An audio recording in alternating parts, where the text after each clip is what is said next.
this time, we're taking a look at the first vehicle in the Masters of the Universe Classics line, the Wind Raider. I saw this at the New York Comic Con, and when it came available, I wanted to pick it up. Really, 2011 has been, at least for me, a pretty cool year for vehicles coming out in lines. Particularly the G.I. Joe Sky Striker, the Thunder Tank, and now the Wind Raider. First off, this is the mailer box, of course, and I was actually surprised how small it is.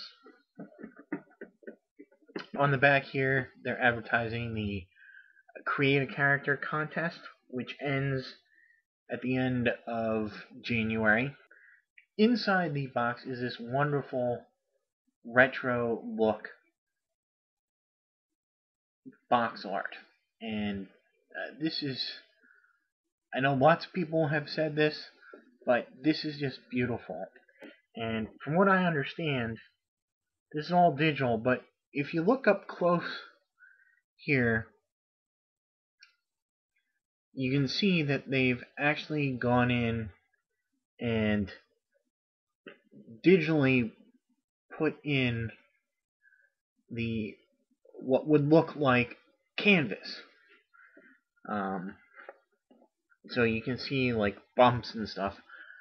Flip it over to the back and you get sort of like an architect drawing done by Duncan, with sort of different features of the vehicle.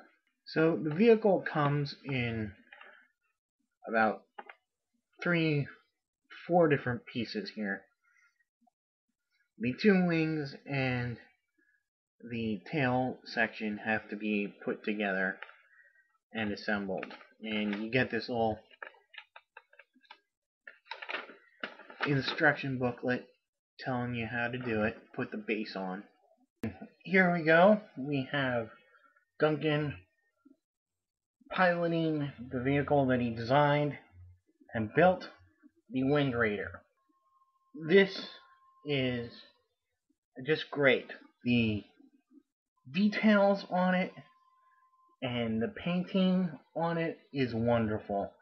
And not only does it look good, but it looks like it's very, very durable. I mean, if you had kids, you could give them this to play with, and it would take a beating or hold up to play. And you can see how the figure fits into the vehicle very well and holds on to the handles provided in the cockpit. Just show off the base here.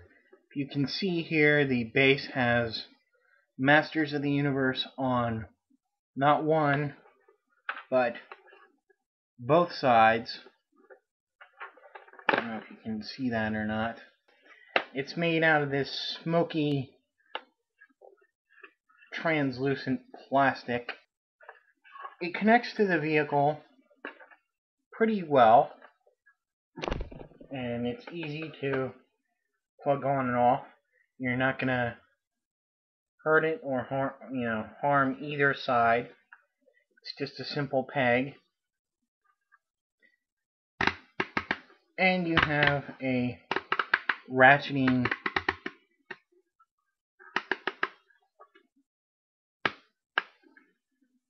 joint here.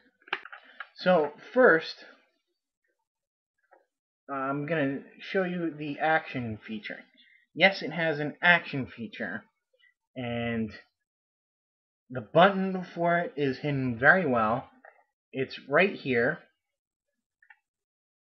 and you press the button and the anchor / grappling hook launches out, and to bring it, you just simply connect it, and then to coil up the rope, you lift the little skull-like design and twist it around until it becomes tight, and there you go.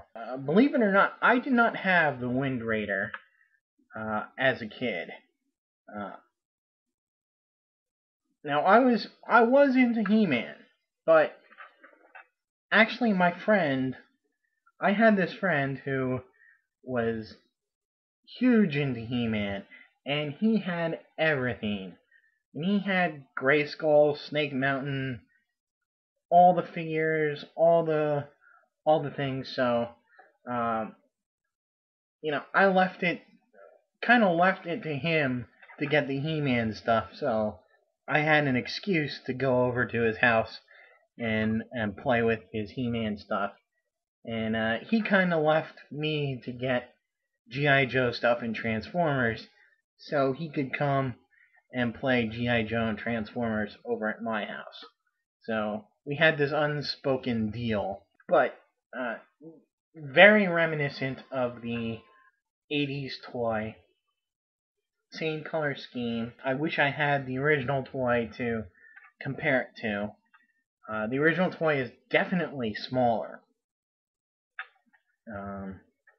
Which it just amazed me how big this thing is. I realized that the figures are bigger, and I didn't realize exactly how much bigger until just this past Christmas time. I actually got a bunch of stuff from my father's house, and brought it to where I live, and been going through it, and I found some He-Man figures, and I'll probably do a video on them later. But there's some that I knew I had, but some that I was surprised that I had saved, because I gave most of my He-Man stuff away in the late 80s, early 90s. Save for a couple of things, and a couple of things that I didn't even remember saving. So anyway, let's get back to the vehicle. You see the wings here can be pivoted. They have this another ratcheting joint there. Everything on here is painted very nicely. You can see the gold here really shows up on the wings, the orange wings. However, I did notice a lot of, like, the plastic here. It seemed very beat up, very rough. It feels very rough to the touch. And you can see it in the plastic. There's kind of, I don't know how to say, swirls and patches and scratches and dips and stuff. So, when I got it, I was a little bit concerned, like, oh, this looks like it's really been through the ringer. But I don't know, I kind of like it. It sort of maybe gives it that feel that it was a toy, that was used and played with, and not just like some collector thing. But it could just be the material that they used and the way it was packaged. The fin moves in the back here. Pretty stiff to move that. Made out of the same kind of rubbery material that the wings are made of for safety reasons. I have to go back to, I'm probably going to keep going back to the paint and the design in here. Of course, the Wind Raider is kind of modeled after a bird. So you have this bird design throughout the whole vehicle. And you can see here the head and the wing design here. You have it carried out again in the back here with the whole bird here with outstretched wings, very nicely colored. You can see the sort of tail feathers carried out down here. And you have the bird skull and skeleton pieces on the top here. The tracker for Eternium. We've got this gold paint, very nicely painted, and all these nice details on wires and, well, caps and bars and buttons. Let's take Man-at-Arms out of here for a second. As you can see, the little buttons and dials in here, nicely colored in.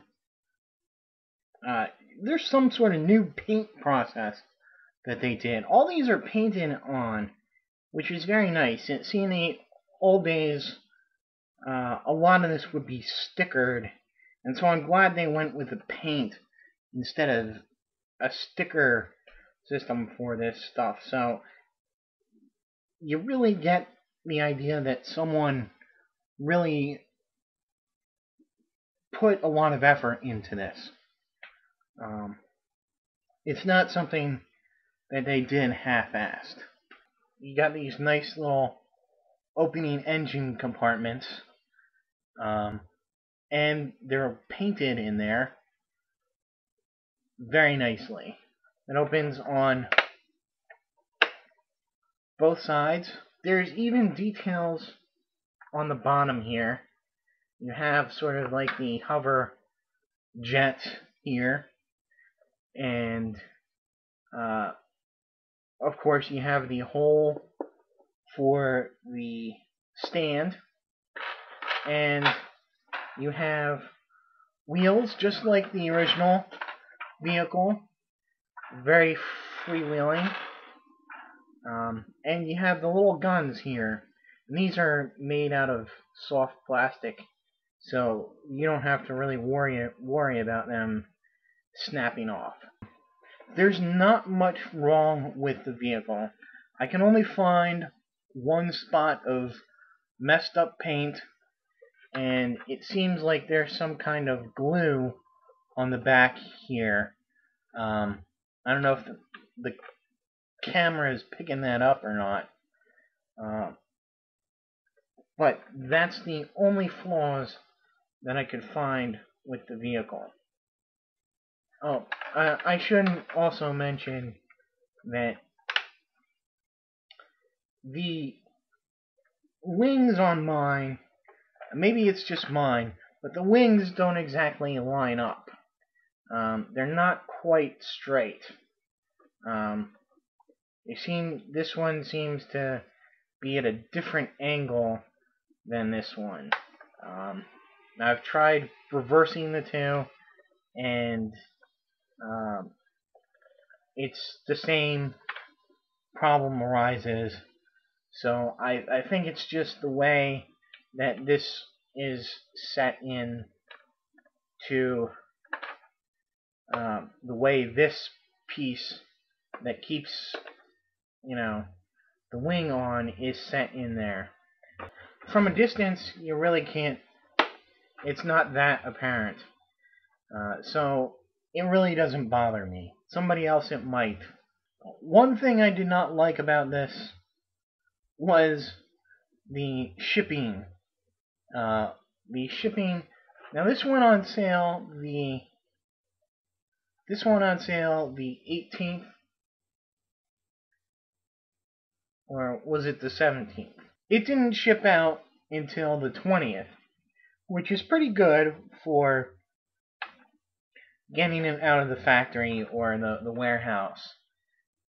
However, it didn't arrive until 8 days afterwards. And I know 8 days is oh, that's terrible. You couldn't get your toy in 8 days. And I am aware that part of that was because of Christmas, but it really just took a hell of a long time for this to get to where it's going. So I guess that'll be it for the Wind Raider, the first and right now only vehicle in the Masters of the Universe Classic line. Stay tuned, the next Masters of the Universe Classics figure in January is a big one, and that's going to be the Sorceress, and everybody will want her, so I'm hoping that she doesn't sell out too fast on MattyCollector.com, and I can fight the white screen of death to get her.